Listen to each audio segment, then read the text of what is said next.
Seseorang mau berubah ketika dia sadar dia perlu berubah.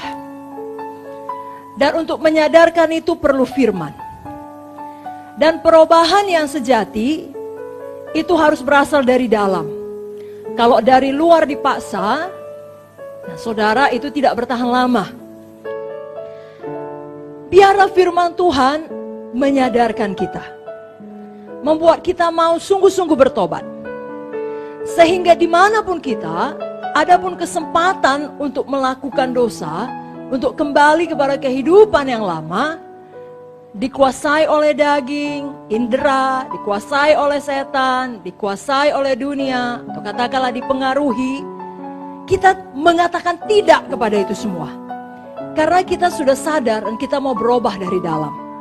Nah, firman Tuhan malam ini mau mengajarkan kita untuk melihat, benarkah kita sudah hidup dengan Zoe? Dari sisi sifatnya Tuhan, karakternya Tuhan. Nah, hari ini kita mau melihat bukti perubahan dari segi karakter.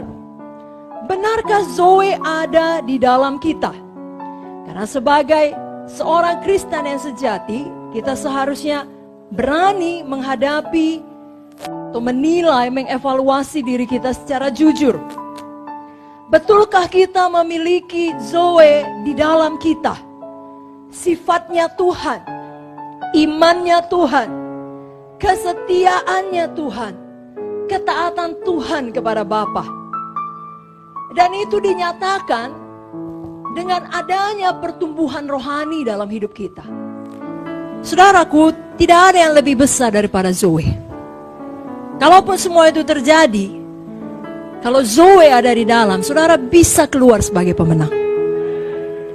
Semua badai kehidupan yang terjadi hanya membawa saudara lebih tinggi. Amin, saudara. Jangan pernah menjadi kecewa. Tentunya saya tidak punya jawaban kalau hal-hal seperti itu terjadi. Saya tidak tahu semua. Saudara pun tidak tahu semua. Tapi yang saya tahu, Yesus baik. Yang saya tahu, Yesus setia. Dan yang saya tahu menurut firman-Nya, Yesus tinggal di dalam dan Dia lebih besar dari apapun di dalam dunia ini. Jadi kita yang memilihnya untuk tidak membiarkan ada akar pahit lalu memisahkan diri. Mungkin badan kita masih dalam pelayanan, tapi hati kita tidak lagi seperti kasih yang semula. Sehingga sebenarnya secara rohani kita masih memisahkan diri. Jangan lagi demikian. Izinkan Zoe menguasai kita. Mari kita baca bersama-sama Ibrani 12 ayat 15. Jagalah supaya jangan ada seorang pun menjauhkan diri dari kasih karunia Allah, agar jangan tumbuh akar yang pahit yang menimbulkan kerusuhan dan yang mencemarkan banyak orang. Jadi untuk setiap kejadian, kalau boleh saya buat lebih khusus, untuk setiap penderitaan, untuk setiap kesakitan, untuk setiap pengkhianatan yang kita alami, ada kasih karunia. Cukup kasih karunia. Untuk setiap keberatan yang kita alami, yang kita tidak mengerti, ada kasih karunia Tuhan. Ya, yang memampukan kita di dalam kelemahanlah kuasanya menjadi sempurna. Kekuatannya dinyatakan, kehidupannya dinyatakan, Zoe dinyatakan. Jangan kita memilih untuk menjauhkan diri dari kasih karunia itu. Karena kalau kita tidak menerimanya, Tuhan tidak bisa memaksakannya. Tapi akibatnya tidak baik bagi kita. Ada akar yang pahit. Dan itu meracuni seluruh kehidupan kita. Bapak ibu saudara, pilihlah untuk mengingat kebaikan Tuhan. Ada satu pemberian Tuhan, hadiah Tuhan kepada kita umat manusia yang sangat indah. Namanya memori, ingatan. Yang bahkan tidak dapat dibunuh oleh kematian seseorang. Nah, Tuhan kasih itu kemampuan untuk mengingat ingatan kepada saudara. Dimaksudkan supaya saudara mengingat kebaikannya. Mazmur 103 berkata, jangan lupakan segala kebaikan Tuhan. Jadi jangan ingat sakit hati, kejahatan orang, jangan.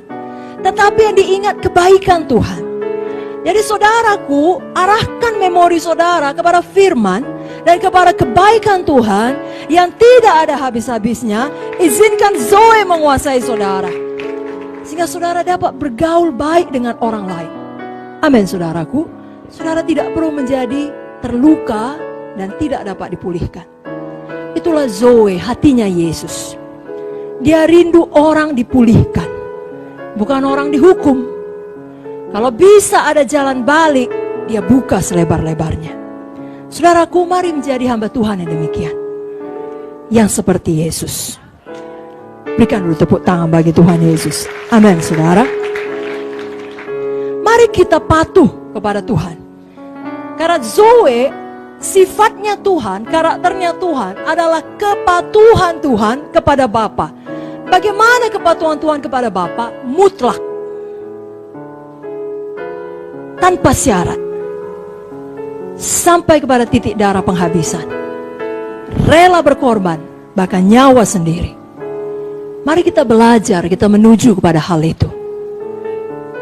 Setan akan berusaha membalikkan cara berpikir kita. Kau patuh kalau memang sejalan dengan visimu. Kau patuh sepanjang itu tidak mengganggu kenyamananmu. Jangan dengar tipu daya setan. Yang bisa setan lakukan hanyalah bicara dalam pikiran saudara. Tolak dia, usir dia, lawan dia, maka dia akan lari daripadamu. Kalau mau tepuk tangan yang meriah untuk Tuhan Yesus.